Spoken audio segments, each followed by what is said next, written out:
aonde a maioria das empresas estagnam. Você já parou para pensar nisso? Com mais de 1.000 empresas que já passaram por a gente, ou por consultoria, ou por processo de educação, ou mentoria, nós já temos muita clareza de onde essas empresas se estagnam na maior parte das vezes. Existe um modelo de níveis de maturidade organizacional, que é um modelo autoral meu. Eu construí com várias metodologias por trás, com toda essa experiência também prática que a gente tem indo para o mercado. Mas a gente divide a empresa em 4 grandes níveis, né? O primeiro nível é o nível inicial voltado para produto, onde a empresa tem que acertar Product Market Fit. Um segundo nível voltado para rotina, um terceiro nível voltado para resultado e um quarto nível voltado para diretrizes. Aonde a maior parte das empresas estagna é no segundo nível. A maior parte das empresas consegue transicionar, achar um Product Market Fit ideal, porque quando ela não acha, ela entra naquelas estatísticas do Sebrae, das empresas que quebram dentro de 1 ano, 2 anos, que é o prazo dela chegar no limiar do primeiro nível de maturidade.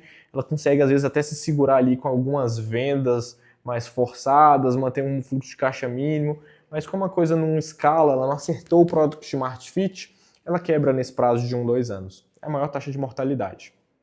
Mas eu não perguntei onde as empresas morrem.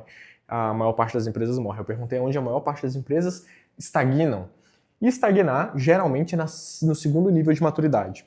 Esse nível, que eu chamo do nível da rotina, ele é um nível onde você acabou de acertar o Product Market Fit, trouxe o que eu chamo de RR, né?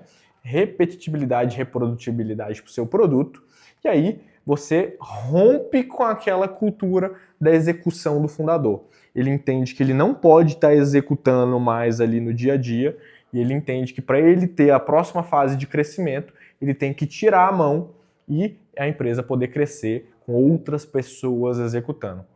Quando essa cultura do líder na execução direta ela é rompida, o líder precisa desenvolver uma segunda competência, que não é a competência técnica, é a competência de gerenciamento da rotina. Por isso que a fase se chama rotina. Por isso que eu nomeei dessa forma. É a competência de trazer previsibilidade para a operação, de trazer fluxos, rotinas, rituais, acompanhamentos e checklists para dentro da operação. Garantir que tudo que deve ser feito realmente esteja sendo feito.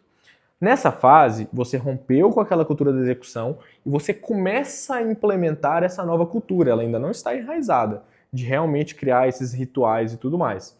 Você vai precisar aplicar ferramentas de liderança para transicionar, para romper com a cultura anterior, mas agora de gestão para consolidar esse segundo nível de rotina. E é aqui que as empresas falham. Elas falham em aplicar ferramentas de gestão na consolidação da fase 2. Esse é o ponto que geralmente as pessoas não conseguem, por alguns motivos. Porque quando o líder sai da fase 1 e vai para a fase 2, ele precisa se desenvolver nesse novo nível de conhecimento, nesse novo nível de habilidade. Por muitas vezes, ele não tem interesse. Capacidade a gente sabe que todo mundo tem. Você tem, eu tenho, todos têm. Agora, a vontade, esse é o X da questão. Quando você fala de interesse, vontade, nem sempre a pessoa quer aquilo. Só que se você não quer e transicionou para essa fase 2, você tem que abrir mão da gestão. Você tem que trazer alguém de mercado com essas competências, que saiba criar fluxos de rotina. Lembra que a pessoa que vai estar à frente da gestão na fase 1 é diferente da pessoa que vai estar à frente da gestão na fase 2. Porque são competências distintas, que é diferente da pessoa que vai estar à frente da gestão na fase 3. Até pode ser você, o fundador, desde que você se desenvolva.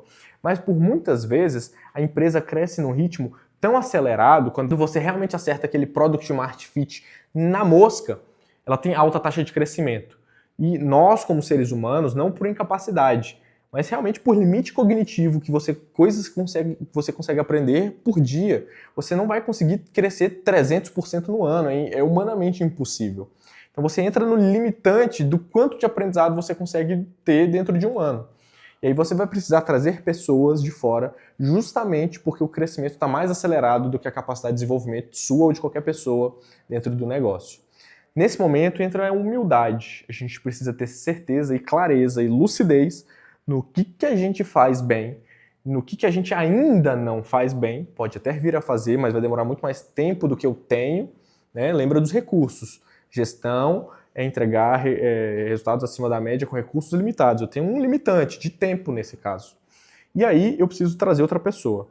Você ou outra pessoa que estiverem à frente nesse momento de estruturação da rotina vão precisar ter duas funções principais. A primeira, de criar as rotinas.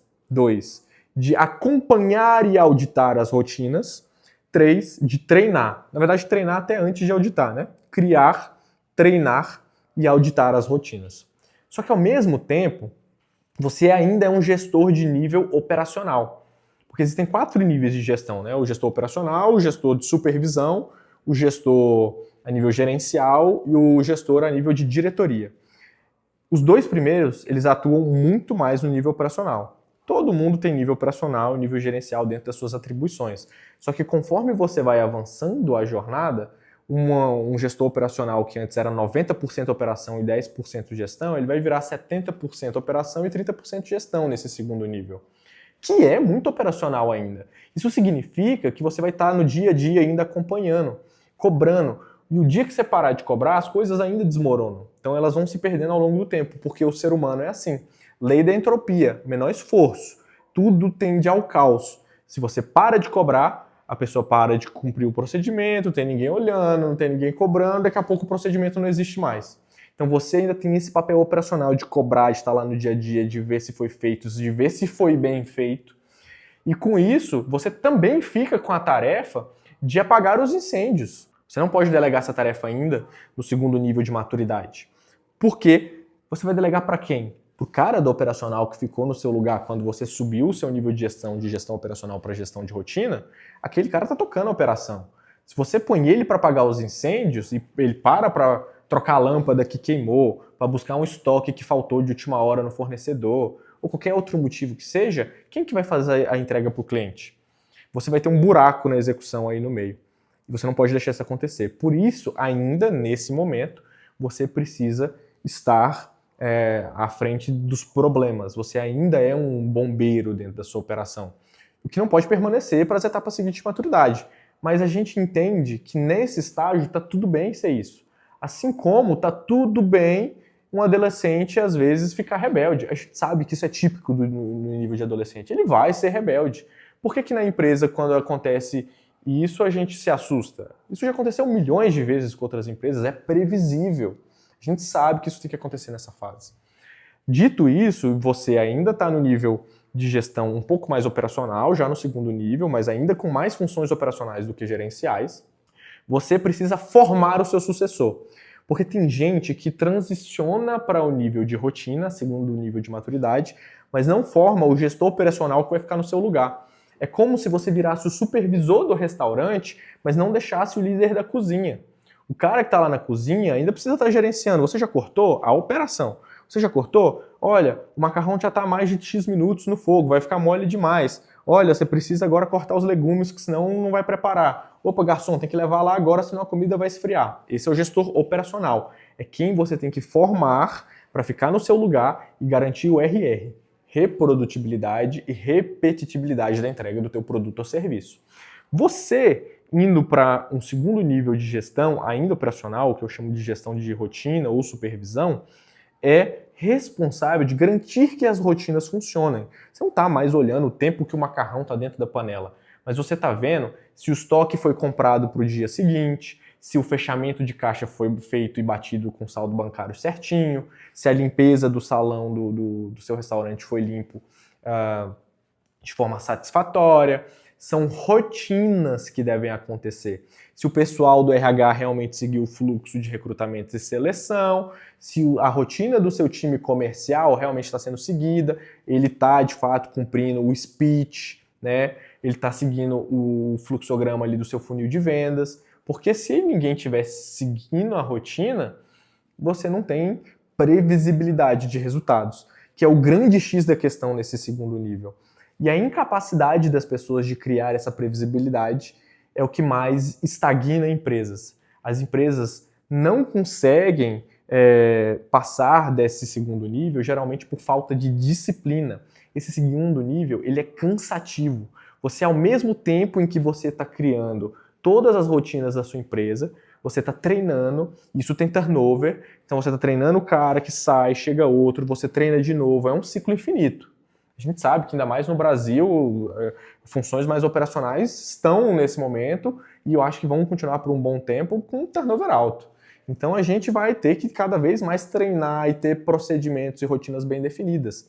Checklists de coisas que tem que acontecer todos os dias. Todo dia alguém tem que limpar, você tem que checar. E se você não checar, alguém vai parar de limpar. Todo dia alguém tem que fechar o caixa. E se você não cobrar, vão esquecer e não vão fechar o caixa. Seja por preguiça, por maldade ou por esquecimento. Algum motivo vai acontecer. Alguém vai esquecer de comprar o estoque, vai chegar na hora, o cliente pediu, faltou, o produto não tem. Então você tem que estar cobrando, auditando essas rotinas e cumprindo checklists mesmo, de coisas. Todo dia, 8 horas da manhã, eu tenho que checar isso. Todo dia, às 10 horas da manhã, eu tenho que checar isso. Todo dia, 2 horas da tarde, eu tenho que checar isso.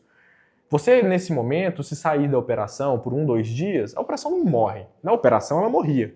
Porque você estava lá, realmente, direcionando cada atividade. Aqui, ela já não morre.